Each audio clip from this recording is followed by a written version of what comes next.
बच्चों, good morning बच्चों। आज हम पढ़ेंगे विषय साइकोलॉजी में मानव विकास, चैप्टर नंबर 3। मानव विकास क्या है? मानव विकास मीन्स कि अपने जो जन्म से लेकर मृत्यु तक, जनरली ऐसा मानते हैं लोग कि जन्म से लेकर मृत्यु तक, पर वो नहीं। माँ के गर्भ में जब बच्चा होता है, सामान्य रूप से देखा जाता है कि गर्भावस्था से लेकर व्यक्ति को मृत्यु पर्यंत व्यक्ति का विकास चलता रहता है। जैसे कि वो मानव विकास में जब बालक छोटा होता है तब से लेकर उसकी उम्र से जब वो बड़ा हो जाता है, वृद्ध हो जाता है, तब तक उसका विकास चलता रहता है। उसके बाद व्यक्ति जन्म, वृद्धि, विकास और परिपक्वता का परिणाम स्वरूप होता है। गर्भधान से ही व्यक्ति का विकास की अवस्था शुरू हो जाती है और गर्भावस्था तो गर्भधान से प्रारंभ करके व्यक्ति का जन्म तक की अवस्था है। गर्भावस्था किसे कहते हैं कि व्यक्ति बालक जो छोटे गर्भ में जब जन्म लेने वाला जो बीज है वो गर्भावस्था से लेकर व्यक्ति जन्म लेता है तब तक की अवस्था को गर्भावस्था कहते हैं। वृद्धि विकास की प्रक्रिया में इसका प्रथम और मुख्य स्थान है। जब विकास और वृद्धि को समझना हो तो सबसे पहला अपने को गर्भावस्था को समझना आवश्यक है। तो ये गर्भावस्था क्या है? तो व्यक्ति का जन्म लेने तक की जो माँ के गर्भ में वो 9 महीने की अवस्था है, पहले महीने से लेकर जब तक बच्चा जन्म लेता है उसे गर्भावस्था कहते हैं और ये वृद्धि और विकास की प्रथम अवस्था मानी जाती है। इस वृद्धि और विकास की प्रक्रिया को समझने के लिए जन्म से पूर्व का समय, जन्म के बाद का शिशु अवस्था, बाल्य अवस्था, तरुणावस्था, वयस्क अवस्था एवं प्रौढ़ावस्था और वृद्धावस्था, इस प्रकार की विविध अवस्थाओं में उसे बांटा गया है। प्रत्येक अवस्था के अपने अपने लक्षण होते हैं। विकास एक निरंतर चलने वाली प्रक्रिया है। शॉर्ट क्वेश्चन है, यहाँ मैंने आपको लिखा हुआ है, बताया है कि शॉर्ट क्वेश्चन कौन सा है। तो विकास एक निरंतर चलने वाली प्रक्रिया है और वो उसके जो ये प्रक्रिया को समझना हो तो उसे अपने 3 आधार स्तंभ है। कौन से? तो वृद्धि, विकास और परिपक्वता, ये तीनों को अपने को समझना बहुत आवश्यक है। तो ये जैसे यहाँ विकास अर्थात क्या? तो विकास को समझने के लिए सबसे पहले वृद्धि समझनी आवश्यक है। वृद्धि किसे कहते हैं? तो वृद्धि अलग अलग मनोवैज्ञानिकों ने वृद्धि की व्याख्याएं दी है। वृद्धि आकार व्यक्ति का जो होता है, उसका कद और वजन जैसे शारीरिक परिणामों की वृद्धि को सूचित करता है। सामान्य रूप से उसके क्षेत्र का मापन उचित परिवर्तनों तक मर्यादित है। वृद्धि की व्याख्या मनोवैज्ञानिक क्रो एंड क्रो ने दर्शाई है। तो जो है शरीर के कद, आकार और गठन में होने वाला बदलाव।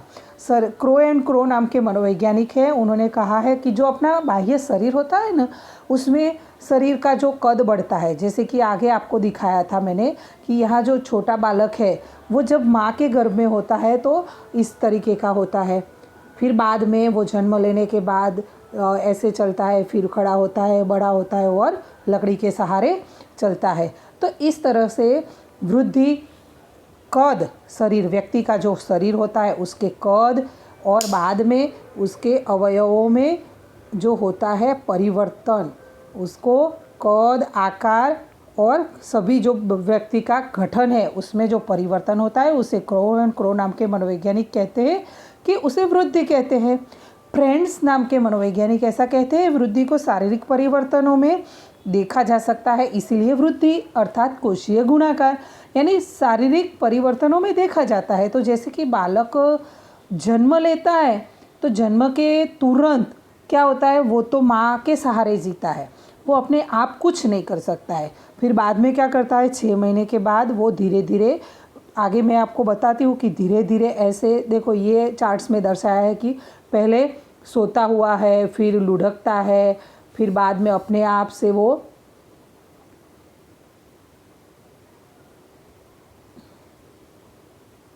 लुढ़कता हुआ दिखाई देगा, फिर अपने पेट के बल पर चलता है, फिर बैठता है, फिर धीरे धीरे अच्छे से बैठ लेता है, फिर धीरे धीरे किसी सहारे के साथ वो चलता है, फिर बिना सहारे वो चलता है और बाद में वो अपने आप चलने लग जाता है। तो इस प्रकार वो क्या है, कोशीय गुणाकार है वृद्धि, अर्थात ऐसा फ्रेंड्स नाम के मनोवैज्ञानिक कहते हैं। इलिजाबेथ थर्लोक नाम के मनोवैज्ञानिक कहते हैं कि बालक के जन्म से वयस्क अवस्था प्राप्त करने तक माथे में 2 गुना, छाती में 2.5 गुना, धड़ में 3 गुना, हाथ में 4 गुना और पैरों में 5 गुना वृद्धि होती है। तो इस बदलाव जो प्रमाणात्मक होने के कारण व्यक्ति के आकार में समरूपता, एकरूपता लगती है। इलिजाबेथ हरलोक कहते हैं कि व्यक्ति का शरीर जो होता है उसके अलग अलग अंगों में जो माप से, इतने माप से, यानी कि हाथ में 2 गुना, छाती में 2.5, माथे में 2 गुना, छाती में 2.5 गुना, धड़ में 3 गुना, हाथ में 4 गुना, ऐसे 5 गुना, पैरों में ऐसे वृद्धि होती है। तो छोटा बड़ा जो व्यक्ति है वो प्रमाणात्मक व्यक्ति में उसको वृद्धि होती है, ऐसा कहते हैं। प्रत्येक अंग उपांग जो है व्यक्ति के बॉडी के, वो उसमें प्रमाण में होते हैं। नहीं कि ऐसा कि व्यक्ति के हाथ की वृद्धि ज़्यादा होती है 5 गुना, पैर की ज़्यादा या कम होती है, नाक की ज़्यादा होती है या चेहरे की, कान की, तो उसका व्यक्ति के जो बॉडी के हिसाब से हर एक जो अंग उपांग है उसकी प्रमाण में वृद्धि होती है। नहीं कि नाक बड़ा हो जाता है, कान बड़े हो जाते हैं या आंखें बड़ी हो जाती है, नहीं, प्रमाण में सभी वृद्धि व्यक्ति की होती है। तो ये जो व्यक्ति है शारीरिक बाह्य अवयवों को मापा जा सकता है और प्रमाण में होती है। व्यक्ति का हाथ छोटा नहीं होता या व्यक्ति जो है उसके हाथ पैर लंबे नहीं होते। इसी प्रकार हाथ की वृद्धि नाक की जितनी नहीं होती है।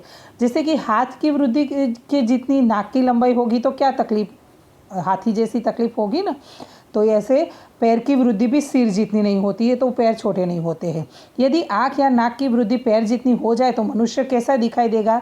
कल्पना कीजिए आप कि आप कैसे दिखोगे कि हाथ और पैर की लंबाई जितनी नाक की लंबाई आपकी हो जाए तो कैसे आप या हम सभी कैसे दिखेंगे। तो ये अंतःस्रावी ग्रंथियों के अनियमित स्राव के कारण विकास में अवरोध कभी कभी उत्पन्न होता है। तो ये जो उसके कारण शरीर की ऊंचाई, मोटाई, सिर छोटा बड़ा होना आदि प्रकार की विकृतियाँ होती है। कभी कभी आपने कोई ऐसे व्यक्तियों को देखा होगा कि जो कुदरती रूप से उनको तकलीफ, जो उनके विकास में या और वृद्धि में तकलीफ होती है। तो कोई लोग छोटे होते हैं, कोई लोग बड़े होते हैं। तो ये जो जिनकी हाइट जो या कोई भी उसके अंग उपांगों में कमी और वृद्धि नहीं हुई होती है, वो उनके अंदर जो होने वाले अंदर अंतःस्रावी ग्रंथियों के अनियमित जो स्त्राव होते हैं उनकी वजह से उनके बॉडी के हर एक अंग उपांगों में डिफरेंट होता है और वो समरूप उसकी वृद्धि नहीं होती है। इस प्रकार देखें तो वृद्धि और विकास और परिपक्वता एक दूसरों से आधारित है। वृद्धि के बिना विकास नहीं होता और विकास के बिना वृद्धि नहीं होती है। तो परिपक्वता भी वो नहीं होती है विकास के बिना, तो वृद्धि भी नहीं होती है। ये तीनों एक दूसरों के आधार पर है। वृद्धि, विकास और परिपक्वता की चक्रीय और परस्पर अवलंबित क्रिया है। तो एक के बाद एक होती है और ऐसा नहीं कि वो अपने वृद्धि हो गई और विकास की आवश्यकता नहीं होती है, ना, साथ साथ और परस्पर संबंधित है, एक दूसरे के आधार पर है। वो उस उदाहरण स्वरूप आप देखें तो बालक के बैठने की क्रिया में प्रथम बालक लुढ़कना सीखता है, फिर बाद में क्या करता है, आपको यहाँ आकृति में दर्शाया है पीछे कि वो जो मैंने आपको यहाँ आगे पहले दिखाया था कि सबसे पहले क्या होता है, बालक वृद्धि कैसे करता है, लुढ़कना सीखता है, फिर उल्टे होना, पेट से ऊंचे होना, फिर सहारे से बैठना, बिना सहारे से बैठना, फिर सहारे से डगमगा कर खड़ा होना और सहारे से सीधे खड़ा होना, फिर बाद में सहारे से चलना और बिना सहारे चलना और शीघ्रता से चलना। अभी आप लोग सभी क्या कर रहे हो, ये सब प्रक्रिया में से आप गुजर चुके हो। तो सभी अपने क्या कर रहे हैं, बिना सहारे से शीघ्रता से अपने चलते हैं। तो ये क्या हुआ, स्टेप बाय स्टेप होता है। नहीं कि बच्चा पहले बिना सहारे से शीघ्रता से चलता है, नहीं, पहले तो लुढ़कता ही है अपने आप, फिर बाद में उल्टा होता है, फिर बाद में पेट से ऊंचा होना है, धीरे धीरे सहारा लेकर वो बैठता है, फिर बाद में सहारे के बिना बैठता है। तो ये प्रक्रिया क्रमिक होती है। संक्षिप्त में कहे तो वृद्धि शारीरिक विकास का पर्याय है। गर्भावस्था से प्रारंभ होती है वृद्धि की प्रक्रिया। ऐसा नहीं कि बालक के जन्म के बाद होती है।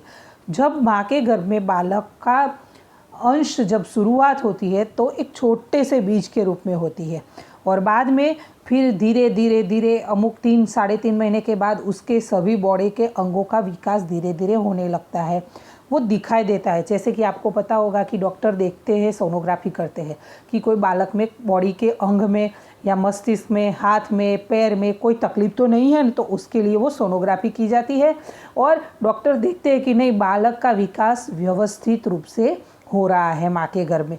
और इनकेस नहीं होता है तो वो वृद्धि नहीं होती है, तो डॉक्टर फिर उनको दवाई अच्छी सी देते हैं और दवाई से काम नहीं चलता है तो वो तकलीफ़ होती है, तो डॉक्टर उसका कुछ इलाज करते हैं। तो ये डॉक्टर के पास जाने का रीज़न है। इस तरह से गर्भावस्था से ही वृद्धि की प्रक्रिया प्रारंभ हो जाती है। वृद्धि आजीवन चलने वाली प्रक्रिया है नहीं है।